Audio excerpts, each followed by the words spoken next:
بسم اللہ الرحمن الرحیم۔ شروع اللہ کے نام سے جو بڑا مہربان نہایت رحم والا ہے۔ السلام علیکم بھائیوں اور بہنوں، امید ہے آپ سب لوگ خیریت سے ہوں گے۔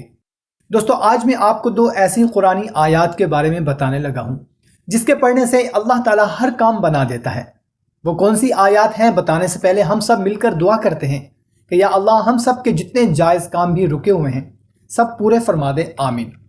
اگر آپ کا بھی کوئی کام رکا ہوا ہے جس کی وجہ سے آپ پریشان ہیں یا کوئی حاجات ہے جو پوری نہیں ہو رہی، تو کمنٹ سیکشن میں اپنا نام یا اپنی پریشانی لکھیں۔ جو بھی کمنٹ پڑھے گا آپ کے حق میں آمین کہہ دے گا۔ کیا پتا کسی کے آمین کہنے سے ہماری پریشانی دور ہو جائے، کیونکہ جس دعا میں 40 آمین ہو جائیں وہ دعا رد نہیں ہوتی۔ تو بھائیوں اور بہنوں، اگر کوئی ان دو آیات مبارکہ کو ہر نماز کے بعد صرف 7 مرتبہ پڑھا کرے تو اس کا ہر کام خدا بنائے گا۔ اگر ضعیف ہو تو قوی ہو جائے، رشتہ نہیں ہو پا رہا تو جلد ہو جائے، شادی میں رکاوٹ ہے تو دور ہو جائے، رسوا ہو تو عزت دار ہو جائے، قرض دار ہو تو نجات ملے، غم و الم ہو تو دور ہو جائے، اسرت و تنگی ہو تو خداوند کریم رزق و فلاح کے دروازے اس پر کھول دے، قید ہو تو روزانہ 41 بار پڑھا کرے، انشاءاللہ تعالی نجات پائے۔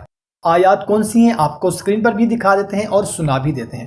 بسم اللہ الرحمن الرحیم۔ لقد جاءکم رسول من انفسکم عزیز علیہ ما عنتم حریص علیکم بالمؤمنین رؤوف الرحیم فإن تولوا فقل حسبی اللہ لا الہ الا هو علیہ توکلت وہو رب العرش العظیم۔ ان دو آیات مبارکہ کو ہر نماز کے بعد 7 مرتبہ پڑھنا ہے اور اللہ کے حضور رو رو کر گڑ گڑا کر اپنی حاجت کے لیے دعا کرنی ہے۔ انشاءاللہ تعالی آپ دیکھیں گے کچھ ہی دنوں میں آپ کی حاجت پوری ہو جائے گی۔ ویڈیو اچھی لگی ہو تو اپنے دوستوں تک لازمی شیئر کریں۔ ملتے ہیں ایک نئی ویڈیو میں، اپنا خیال رکھیے گا۔ اللہ حافظ۔